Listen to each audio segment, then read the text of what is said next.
Don't worry, I've gone deaf.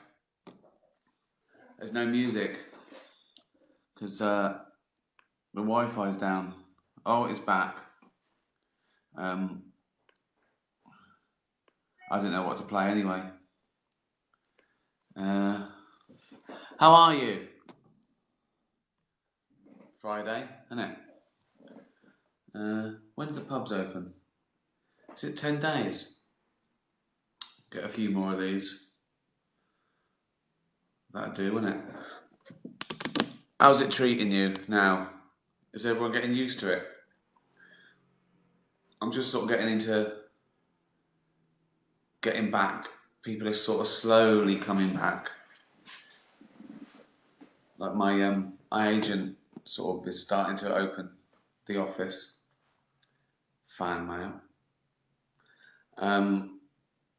What beer is that? I don't know, a little IPA.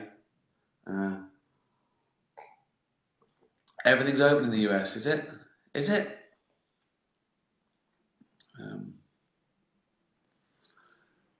We need supernature. Yeah, well, some of it will be next year now, won't it? I don't know when we'll be back for gigs. And as I say, mine will be the last to come back. It'll start with like 100-seaters and 200-seaters. What should we talk about? What do you want to talk about? All the terrible things in the world? Or cock in the drain? You might have noticed I don't engage much now on Twitter because it's sort of pointless. Everyone just falls into two tribes. It's just like cults now. There's no nuance. You can't discuss anything. No one looks at the argument anymore. Anyway, even if you can discuss it, no one looks at the argument. They decide what side you're on, and if you're on the wrong side, they discredit you. Somehow they don't want to discuss it. And it is creating a new sort of dogma. We've had dogma in religion for years, that which should not be questioned. And now we've got it in politics. You can't even have to question something. It's crazy. People shot down, people scared to even ask a question, so they opt out, you know. And then people are angry that people don't speak up. Well, because they can sort of do without it. And everything's amplified and exaggerated because there's no nuance in a tweet. People go down the tweets and see who people follow now, and they go, "Oh, I thought you'd follow him."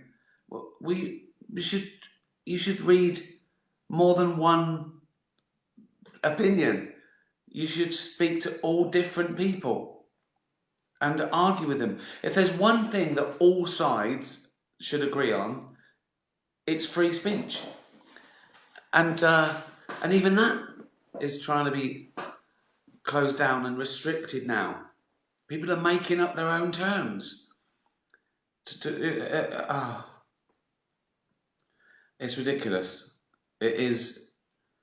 If you're mildly right wing on Twitter, you're Trotsky. You're like Trotsky. If you're mildly right wing, you're like Hitler. If you're mildly left wing, you're like Trotsky. If you're centrist, it's not appreciated by both sides. It's hated by both sides because they want you. It's like a game of British bulldog politics now. So it starts off right, and then soon you've got them all. You're all on the same side, and so you have to fight amongst yourselves.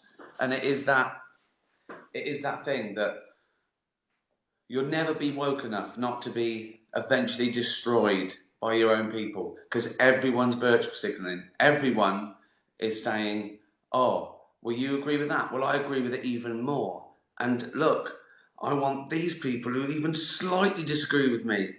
That's how perfect I am." But what goes around comes around. I've seen it before. At the beginning of Twitter, people would have a go at you about their issue, and they'd slam you, and you say the wrong term or something, and then it would be a pylon, and people would be shut down or delete their account, and it was like a victory. But then I noticed those people, those ringleaders, would say the wrong thing for someone else's cause, and the same thing would happen to them. And then a few of them started thinking, oh, maybe I've been unreasonable. Maybe we should discuss this. maybe discussion and the arena of ideas.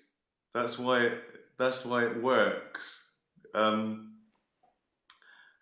Yeah, it's crazy. It is a new dogma. It's cults just shutting you down, shutting down free speech because you're on the wrong side. It's mad, and they do it. They think they're doing it in the name of good. They think no, because everyone thinks they're on the right side. No one goes around going, no, I'm a really nasty, awful piece of work who doesn't know anything. I'm just full of fucking hate, right? I just want to destroy lives, right? But no one thinks that. Everyone thinks they're on the right side. And now it's a competition to be who's the rightest, who's the most right. I am. And that's why eventually people fight amongst themselves. Everyone's got to be 100% on your side. If they do one little thing wrong, they're fucked. They're destroyed. It's crazy. I remember, my mate Warwick Davis, the actor, been loads of stuff. Star, you know him, and he's like 3 foot something. He's got a form of dwarfism, and never let it get in the way. He never plays the victim. Got a great family and kids who are bulletproof because of great parenting, And he told me that if he's in the supermarket or somewhere and a little kid sort of stares at him, he sees the mother go, pull him away like that. And Warwick hates that because he wants to talk to the kid. He wants the kid to ask questions so he can answer them. And then he talks to the kid, explains why I am Warwick, I'm an actor, this is what happened. And the kid thinks, yeah, great, yeah, he's short, so what? And Warwick loves that. That's what Warwick wants to happen. And he gets the parents doing it sort of for him, like, oh, I don't want to hurt his feelings, or I don't want to be embarrassed by my kid. But he doesn't like it when they don't let a kid question this. That's how we learn, by questioning things. There's no right or wrong questions. No right or wrong questions. That doesn't make sense, right? There are only right and wrong answers. And whenever someone says to me, you shouldn't question this, fuck that. That's not how we progressed. That's not how we cured diseases or put a man on the moon. It was by questioning and questioning. Science tries to prove itself wrong, and when it can't, what it's got is the most right answer so far. Science, at any point, is the least wrong it's been. And I love it when people say that science is flawed because it's been wrong before. How can correcting yourself be a flaw? It's things like, oh, you should never question this. It was written 4,000 years ago, but you should never question it. That's dogma. Oh, anyway, that was a rant, wasn't it? No one cares. Most people don't even understand what I was talking about. Anyway, cheers. Happy Friday. So yeah, I try not to get too in, but I do the odd retweet or stupid comment. But I just don't get into these weird wars that consume people's lives, tearing families apart now. Politics, identity politics, dogma versus reason, inquiry. I remember when I was growing up, everyone I knew, they're like, Dad voted Tory, Mum voted Labour, or vice versa. That was it. There was no discussion. There's no discussion. Now, difference of opinions rips families apart. It's fucking mental. So, yeah, whatever. Any questions? Oh, thanks for your lovely tweets. Still about Afterlife. I've done a couple of interviews for like award things. Oh, there's someone at the door. Is there? Hold on. Daniel, you got that?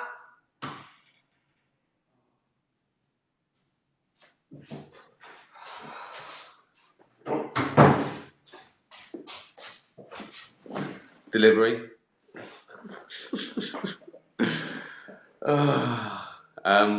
It's live. What can I do? Hello from Jacksonville. What was I talking about? Oh yeah. People have started doing their interviews for Emmy. I won't get nominated. I think I've pissed off too many people. Maybe I should just do it myself, my own little campaign. Tweeting clips. Vote for this. Doesn't matter anymore, does it? I think this pandemic has made people realise what matters. Someone said to me in an interview the other day, do you think that Emmys will go ahead?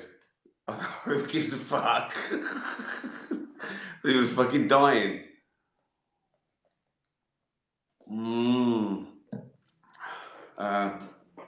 Well, this has been a terrible audition, hasn't it? No Wi-Fi to play a song. Someone at the fucking door.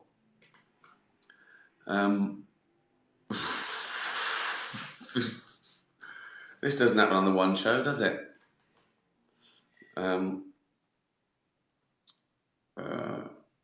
Is that just come up? Someone's at the door. Is that how far behind you are? Wow. Hello from Calgary.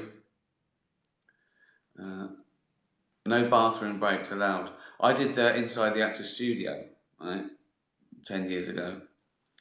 And I think I had at least 2 wee breaks. Well, it was 4 hours long. So what was I meant to do? I don't know if they left me in or not. It's so funny because I did that, right? Do you know I'm talking about Inside the Actors Studio?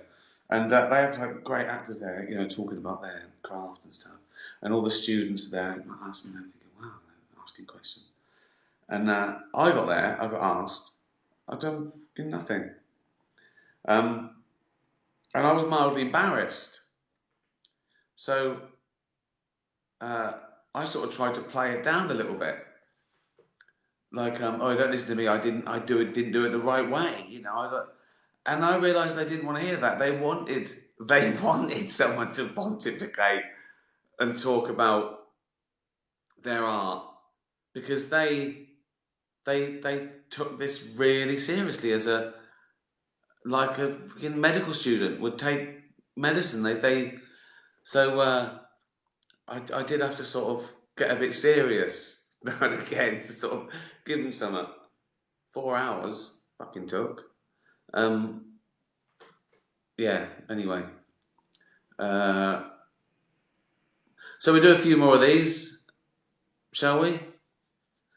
And the pubs are open. I've got nothing to say at all. Like that makes any fucking difference. Thanks for following. Look out for animal charities they're struggling at the moment. Everyone's struggling, I know, but particularly animal charities. Thanks for following. And when should we do this again? Sunday. Have a nice weekend. I'm absolutely started the is it the fourth series of uh, Last Kingdom? I love it. What's great about it, unlike some of those sort of just plot-led things or fantasy things. I know it's sort of like it's not really fantasy. It's more of it. It's a cross between historical series and a bit of fantasy, bit of not magic, but you know what I mean. Um, but then people did probably believe it then, so it's probably slightly closer to historical drama than Game of Thrones. But even so, what you don't usually get in those things is really lovely, nuanced acting. You know, people apologising and welling up, and men sort of coming to terms with their feelings, and it's really, really good.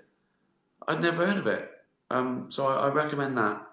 And Curb Your Enthusiasm. That's all I'm watching, and I'm doing some work. Got about, I reckon I've done about a quarter of the third series. Don't even know if I'll be allowed to film it ever. Um, Thank you very much. Thanks for watching. Have a lovely weekend. Be nice to animals. Don't get into arguments. Tatty bye, everyone. Tatty bye.